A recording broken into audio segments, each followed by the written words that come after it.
Congressman John James is a tall, good-looking guy. He has the exact kind of resume you'd want for a candidate. He has friends in high places. He has everything going for him. He has name recognition. So why haven't you seen him debate? And why did he get booed just now at the Republican convention last weekend? Looks like I'm a little sweaty, just got out of the gym. As always, I am your host, James David Dixon. This is the James Dixon Podcast, and we are here for a good time, not a long time. John James's campaign for governor is less of a traditional campaign and more of an egg race, where he's trying to survive to primary day without going splat. The problem is politics is a contact sport.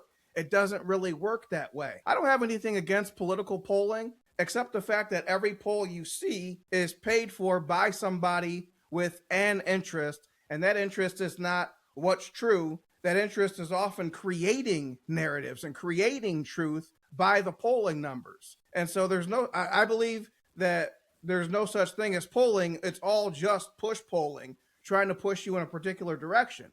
And so I don't believe the exact truth of the polls, but I do believe in directional truth. Do I think John James ever had a 40-point lead in the Republican primary? I do not. Do I think Perry Johnson and John James are running neck and neck right now? I do not. But did John James have a lead? Yeah, probably. Has Perry Johnson cut into that? Yeah, probably. Which means John James needs to move to phase 2 of the campaign. We just mentioned he has everything going for him. So why is the John James campaign sending out texts saying, if you guys don't contribute right now, this could be the end of my campaign? How do you go from 40 points up in their telling of events to that in their telling of events? This is nobody putting words in their mouth.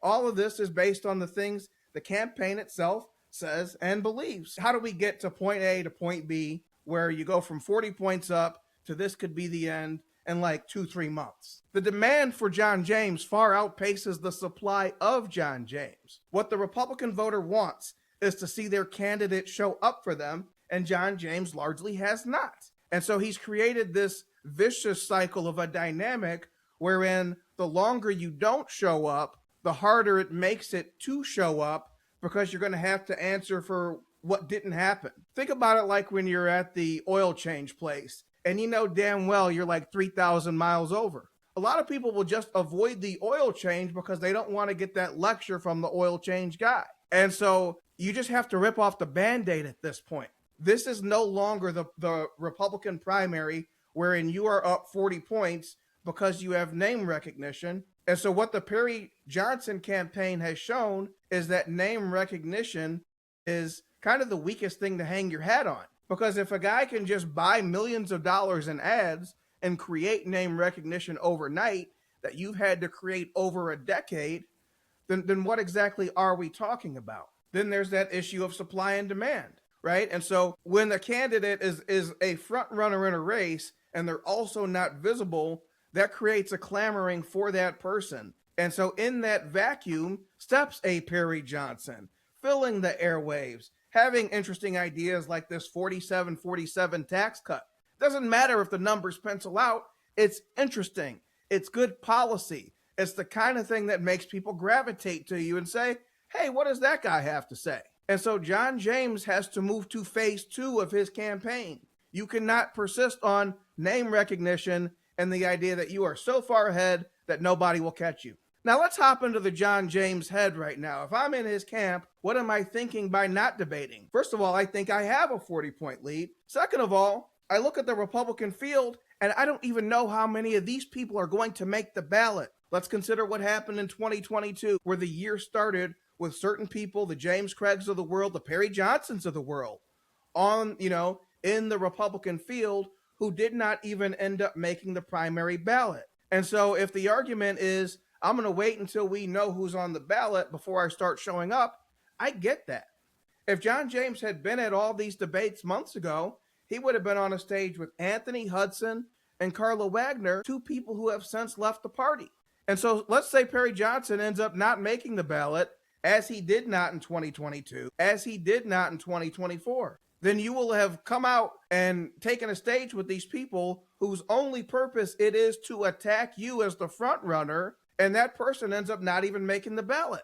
And so in that sense, I get it. If you think you're going to survive till August running this egg race, just hoping that things don't go splat, that won't happen. That won't happen. Perry Johnson has scrapped that campaign strategy. You need to move to phase B. You need to rip off the Band-Aid and you need to say, hey, I am here for service. It's not a mistake and it's not a coincidence that the high water mark of the John James campaign to this point has been when he showed up at that Rochester school board meeting. Because he didn't show up and say, support me. He showed up and said, I'm here to serve. I'm here to be here for you. And so that's the kind of thing people are going to want to see. That's the kind of thing that's going to draw people in. If your campaign strategy is, I'm with him, that's not going to work. If your campaign strategy is, I'm here for you and here's your role and here's how we can change Michigan together, that's the kind of thing people will listen to. So to summarize, John James not showing up to this point before we know for sure who's on the ballot is a strategy. It made sense at one point. It makes less sense now. And after the primary field is solidified, then strategy has to change. You will not survive to August with whatever lead you think you have hiding out and letting other people fill the vacuum for your demand. Iron sharpens iron. We talked about that, right? I'm critical of all of these campaigns because I want to see them rise up and give their best selves. People want to see you. People want to know that you're fighting for them and you're champion, not that you have some kind of strategy and you found some kind of way around the game where you don't have to show up, where you're above or beyond showing up. Nobody believes that. Nobody wants that. And here's the problem.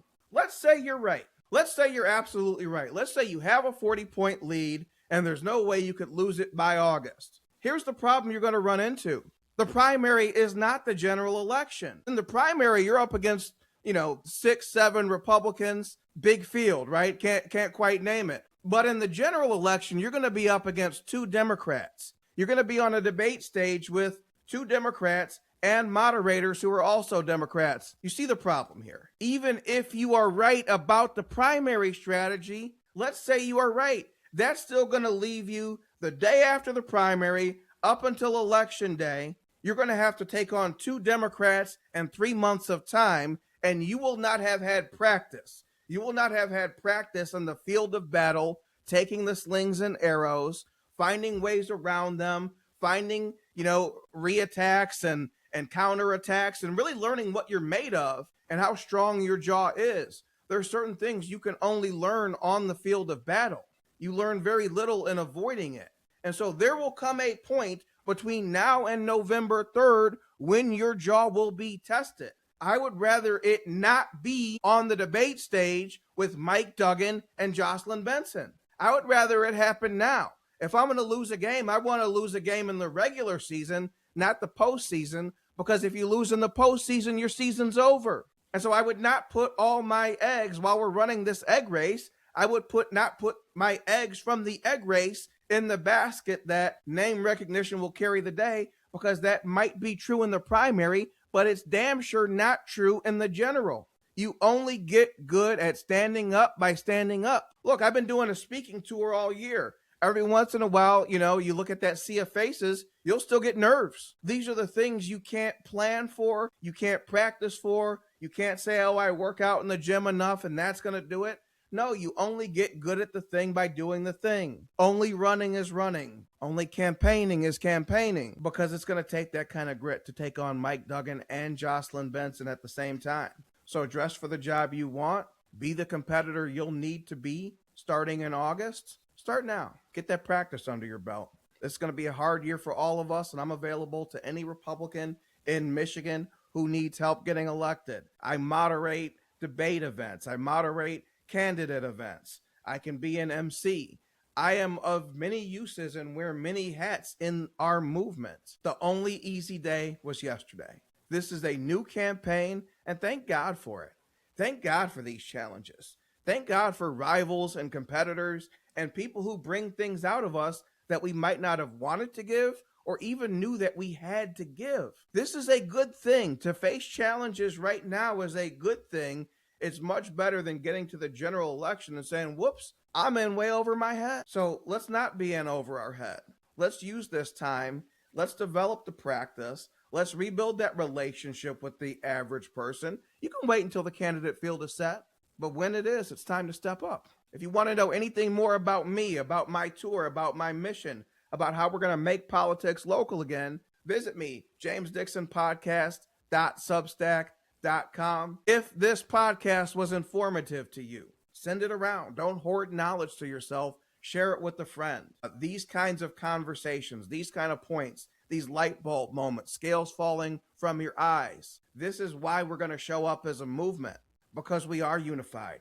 We all understand the importance of winning in 2026. Anything I say and everything I do is tilted with the goal of winning 2026. But above all, let's show up for each other. This is the ultimate battle for Michigan. We lose, we leave. Just win, baby.